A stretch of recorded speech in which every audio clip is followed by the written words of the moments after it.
Hi guys, it's Louise from Craft Geek Dioramas, and I thought I would show you my latest diorama that I've just finished. It has been a while since I've uploaded anything. I've been extremely busy with the day job, and I took a little break for a while, but I decided to go back to my roots with the 1/12 scale, the 6-inch figure scale. And this piece here is something that I've had in my mind for quite some time, and I just haven't been able to get around to make it with commissions and various other things that I've had on. So a few weeks ago I had the opportunity and time to start this piece, and here we are with the result. I had a few people asking me if I could do a review on this piece, purely because they wanted to sort of see how I made it. And sort of any hints and tips that I may have. So here we go. The size of this piece here is approximately about 20 inches across. It's 12 inches high and 12 inches deep.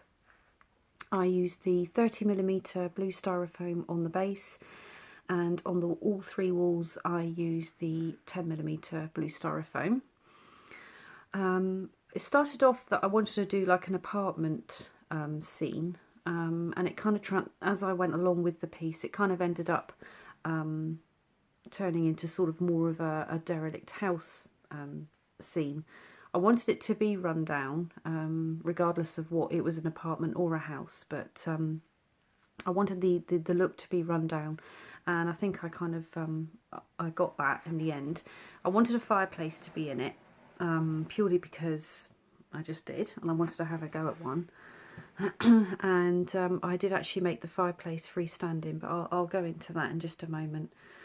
Okay, so where do we start with this? The floor, all I did with the floor is score into the foam. So I scored my lines down through, and I think the gap between here is, I think it's 1.5 centimeters, if I can remember, without going and getting my ruler, and I scored deep into those. And then what I did is I ran my ruler along all the way down through and just scored into the foam with a pen to sort of give this wooden ridge effect, and that is basically how I did the floor. I punched holes into the wood flooring to make it kind of look like nails have been in there, and in some places I've pushed the foam in. I've taken parts of the foam out, just to make it look worn and run down. So that's basically how I did the floor. Quite time consuming doing the floor, but I think it was worth doing it. Okay, where else do we go? Doors, yeah, okay. Doors, everything on this here that you see, everything is made with styrofoam. The only thing that I added that wasn't styrofoam was the inner part of the window. That is made from like a cardboard, a chipboard. But everything else that you see is actually been made from styrofoam. The doors, this one here is fixed, so it doesn't come out at all. This door is actually removable, because later down the line the person that's actually having this will want to expand into having a hallway off of this down the line, so we kept that one that we could move it out, in or out.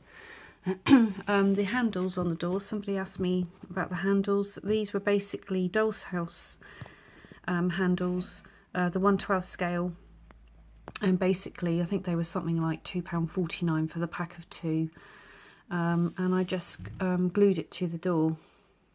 Didn't use anything special, it's just literally glued to the door, and that's how I did the doors.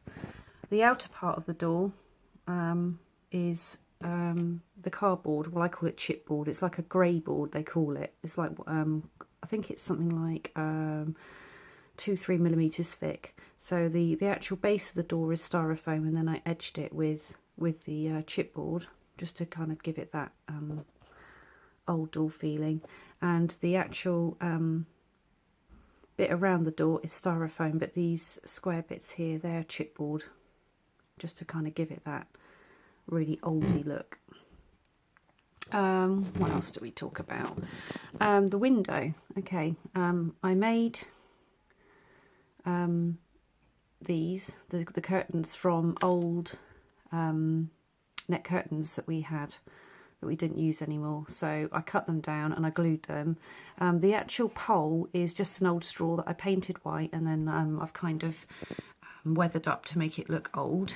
And then we've obviously got the little gold hooks here that I put it into.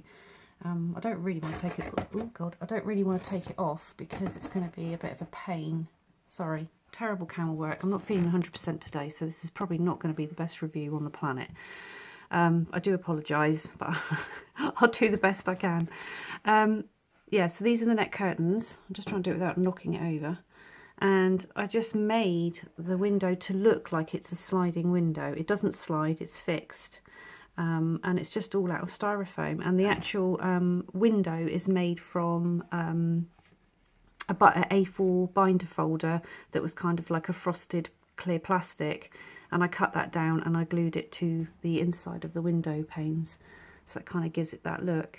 And then, like I said, I cut down this, glued it, and then adhered it in there. So I think it's kind of effective. I weathered down the net curtains, cut them up, and then I added ink to kind of give them that dirty look. Wallpaper. The wallpaper is decoupage paper, which I bought in a shop. I think I bought 30 sheets for £1. It was in like one of these cheap sort of little DIY store things that does everything. And yeah, it was 30 sheets, 30 12 by 12 inch sheets of this only this pattern. So I've got loads left over, but that's fine for £1. It's well worth it. And the reason why I use decoupage paper on this was because this foam board, if I go this side, is actually it's very rough, and trying to adhere paper to it is actually quite difficult. So I thought with decoupage paper it's quite thin, so I literally layered the wall in. I painted it black and then dry brushed it grey first, and then I glued the whole wall with PVA glue. I stripped out the paper, so I made, I think it was 10 centimetres, 10 centimetres, oh my god, this is not good today, 10 centimetres across sheets, so like it would be like wallpaper, and then I basically stuck it to the wall, and then I went over it with the PVA glue and let it dry. And then when it was almost dry, I started putting rips into the paper to make it look like it was coming away from the wall. And once it was dry, it's actually dried really well. You kind of got like creases and stuff in it, but I kind of quite like that effect. I think it works really well. So that's really what I did. It was actually like wallpapering at one point because I had to kind of cut in around the door, and that was a bit fiddly. But I didn't have to be too particular because, you know, it's a worn, run-down house, so I could get away with that. Obviously having to cut it around the window and around that door. But yeah, I think the effect is really good. What else did we do? Okay, the pillars, well, we call like the corner parts and the skirting boards. I did the skirting boards quite high. I was going to do them brown, but I decided in the end to actually do them white like the corner pillars. And the corner pillars actually are the keeping the piece together, so we're not having to use magnets. And the reason I'm not using magnets is because the person who's actually having this interchanges all of their pieces, so he doesn't actually require magnets. And it stays together anyway, as you can see, because this is not for display, this is for toy photography. This is what this was made for. Okay, so the skirting boards, I digress there. Basically what I did with this is I painted, well, if we start for these ones first, I painted these black, and then what I did was I put PVA glue. It's a way of getting the worn effect like you would on wood.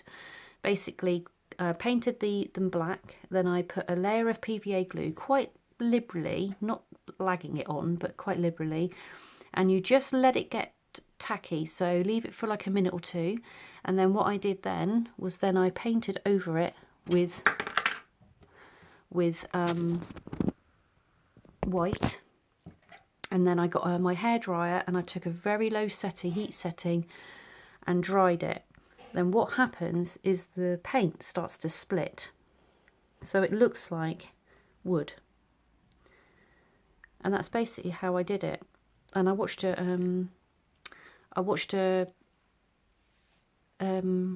tutorial on YouTube on how to do it, so it's nothing new, but that's how it worked. And I might actually do a tutorial on that to show you guys how it worked on the styrofoam, because I was worried that it wasn't going to work quite like it does on wood, but it did work really well.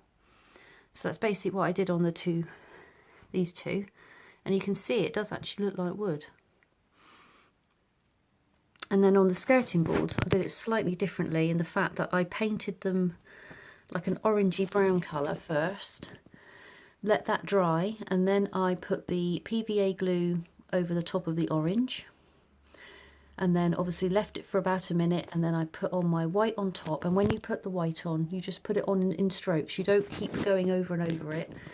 And once you've covered it in the white, you take your hairdryer on a very low setting, and again the paint starts to separate. And it's just knowing when to stop and not go too far, really. I had to experiment a little bit before I went and finished it. And that's basically how it worked. And I think it looks quite effective. Yeah, that's quite cool. Oh, he's dropped his gun. And the fireplace, last of all. Basically, with the fireplace, if I just take it away from the wall, there we go, I made this freestanding, so it could be used in any piece really. And it's just made from 30mm styrofoam here, this piece, which I cut out into the fireplace shape. This is the 10mm styrofoam, which I used as a base and also as the wood top. And again, I just scored my pen into the top of that. And with the actual stone effect, the way I did that was just using a soldering iron, and I basically scored into the foam to make it look like stone. And then I took one of my little rough stones that I have, and then obviously pushed it into the foam to kind of give it that stone effect. And then I painted it all black, and then dry brushed it grey and white. And obviously the top I did black, and then I dry brushed it brown. The back part here is just made from the chipboard, and all I've done is stuck it onto the back. So the person that's having it can put in their own flame effect, which they've probably got, and then it's good to go. And then it can, like I say, can be set back in the piece. So that's basically it. And also the only other thing I can remember actually, which I need to talk about, is the light switch. Again, it's just a straw which I painted white, and the light switch is actually foam. It's white foam, and then I just cut it down and make it look like a white light switch, and then I just dry brushed it with ink to make it look all dirty. And that's basically how I did that. And then when I finished my piece with all the painting, what I tend to do is I go over it with dry brushing with my inks. I've got brown and black inks, which I then rub into the piece to make it look old and dirty. A lot of people use airbrush. I still haven't invested in an airbrush yet, because I still get the effects that I want with what I've got, with what I use. It's something I will invest in, but at the moment I'm still not seeing the necessity for it. I can get the same results, I feel, at the moment without it. So I'm going to stick with what I've got at the moment. Okay, so that's basically the review. I really apologise for a terrible review. As I say, I've not been feeling very well, so I really wanted to get a review done of this for you guys so you could see. Hopefully I'll have some more for you in due course. Hope you're all okay, and I will speak to you soon. Bye bye.